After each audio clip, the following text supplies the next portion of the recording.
శ్రీ లక్ష్మీ నరసింహస్వామి జ్యోతిష్యాలయం. వివాహం జరగడం లేదా? ప్రేమించిన వ్యక్తి దూరం అవుతున్నారా? భార్యాభర్తల మధ్య మనస్పర్ధలతో మనశ్శాంతిని కోల్పోతున్నారా? ఇచ్చిన డబ్బులు తిరిగి రావడం లేదా? వ్యాపారంలో నష్టాలా? ఉద్యోగం రావడం లేదా?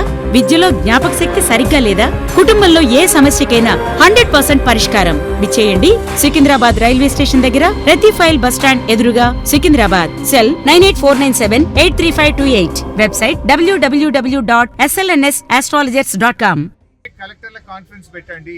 అవసరమైతే సెక్రటరియట్ లో ఉండే ఉన్నత అధికారులను జిల్లాకు ఒక అధికారిని నియమించి వెంటనే కొనుగోలు జరిగే విధంగా ప్రభుత్వం యుద్ధ ప్రాతిపదికన చర్యలు తీసుకోవాలని రైతుల పక్షాన్ని డిమాండ్ చేస్తా ఉన్నాం.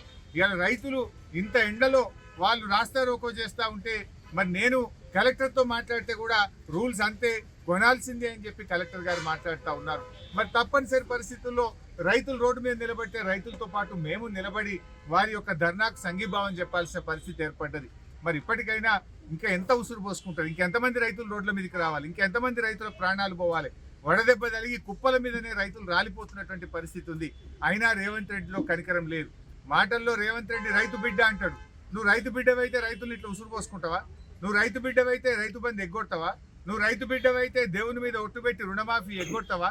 నువ్వు రైతు బిడ్డవైతే ఎరువుల్ని ఈ రకంగా ఎరువుల కోసం రైతుల్ని ఇబ్బంది పెడతావా? నువ్వు డూప్లికేట్ రైతు బిడ్డ లెక్క కొడుతున్నావు. ఒరిజినల్ రైతు బిడ్డవైతే రైతుల్ని ఈ రకంగా ఇబ్బంది పెట్టవు. నువ్వు నిజంగా రైతు బిడ్డవైతే వెంటనే రివ్యూ చేయి, జిల్లాకు ఒక అధికారిని నియమించు, అధికారులకు ఆదేశాలు జారీ చేయి. గతంలో ఏ రకంగా సాఫీగా వడ్ల కొనుగోలు జరిగిందో ఇప్పుడు కూడా అదే పద్ధతిలో యుద్ధ ప్రాతిపదికన వడ్ల కొనుగోలును ప్రారంభించాలని, మక్కలకు అవసరమైన గన్నీ బ్యాగ్స్ ఇవ్వాలని, సన్ఫ్లవర్, జొన్నలు, శనగల కొనుగోలును వెంటనే ప్రారంభించాలని ప్రభుత్వాన్ని డిమాండ్ చేస్తుంది. 90 లక్షల వడ్లు కొంటామని చెప్పిన ప్రభుత్వం ఇప్పటికీ 9 లక్షలు కూడా కొనలే. 10 పైసల వడ్లు కూడా కొనలేరు. ఇవాళ ఎంఎస్పి రాక 400కు 500కు తక్కువ అమ్ముకోవాల్సిన పరిస్థితి ఇవాళ రైతులకు ఏర్పడతా ఉంది. దాంతో ఇవాళ బాధతోని రైతులు ఇక్కడ రాస్తారోకో చేస్తున్నారు. ప్రభుత్వం ఇప్పటికైనా పట్టించుకోవాలి. మీ కలెక్టర్లకు ఆదేశాలు ఇవ్వండి. మీరు గతంలో ఏ రకంగా అయితే వడ్లు కొన్నారో ఇప్పుడు కూడా అదే పద్ధతుల్లో కొనండి. గతంలో లేని నియమ నిబంధనలు కొత్తగా పెట్టి మీరు కొనొద్దనే ఉద్దేశంతో ఈ రకమైన నిబంధనల పేరిట రైతుల్ని వేధింపులకు గురి చేస్తూ ఉన్నారు. ఒకవైపు 44 డిగ్రీల ఎండలో రైతులు మాడిపోతున్నారు. వడదెబ్బ తగిలి ప్రజలు రాలిపోతా ఉన్నారు. ఇంత ఎండల్లో రైతుల్ని ఈ రకంగా గోసబుచ్చడం కరెక్టా? మీరు బోనస్ అన్నారు, బోనస్ మాట కూడా ఎత్తలేరు. పోయిన యాసంగి బోనస్ ఎగ్గొట్టిండ్రు. రైతు బంధు ఇంతవరకు ఇవ్వలేదు. కనీసం పండిన వడ్లన్న కొనండి నాయన అంటే ఆ వడ్లు కూడా కొనకుండా రైతుల్ని ఉసురు పోసుకుంటా ఉంది రేవంత్ రెడ్డి ప్రభుత్వం. అధికారులతో మాట్లాడితే పైనుంచి ఆదేశాలు ఉన్నాయంటారు. ట్రక్ షీట్లు అప్లోడ్ చేయట్లేదు, ఆన్లైన్ అంటున్నారు. రకరకాలు ఎరువులు కావాలంటే యాప్ అంటారు, వడ్లు కొనండి అంటే ఆన్లైన్ అంటారు. అంటే మీ ఉద్దేశం ఏంది? ఎందుకు రైతులు ఈ రకంగా ఇబ్బంది పడుతున్నారు? ఇవాళ జిల్లాలో అనేక చోట్ల కొనుగోలు కేంద్రాలు స్టార్ట్ చేసింది, కానీ ఒక్క సంచి కూడా ఇప్పటిదాకా ఎత్తని కొనుగోలు కేంద్రాలు ఎక్కువ, కొన్నవి తక్కువ, కొనని కేంద్రాలే ఎక్కువ. ఈ రకంగా రాష్ట్ర వ్యాప్తంగా ఖమ్మం జిల్లాలో మొక్కజొన్న రైతులు చాలా ఇబ్బంది పడుతున్నారు. నిజామాబాద్, ఆదిలాబాద్, సంగారెడ్డి జిల్లాల్లో రైతులు ముఖ్యంగా మరి అక్కడ జొన్నలు కొనక, మక్కలు కొనక రైతులు బాధపడతా ఉన్నారు. నల్గొండ జిల్లాలో మరి ఒక్కొక్క రైస్ మిల్లు దగ్గర 30, 40, 50 లారీలు లైన్లో ఉంటా ఉన్నాయి. రైస్ మిల్లర్లు దించుకోవడం లేదు. అంటే ప్రభుత్వానికి ఒక పాలసీ లేదు. ప్రభుత్వం ఇలా వడ్లు కొనొద్దనే ఉద్దేశంతోనే రైతులు ఈ రకంగా ఇబ్బంది పెడుతున్నట్టుగా కనబడతా ఉంది.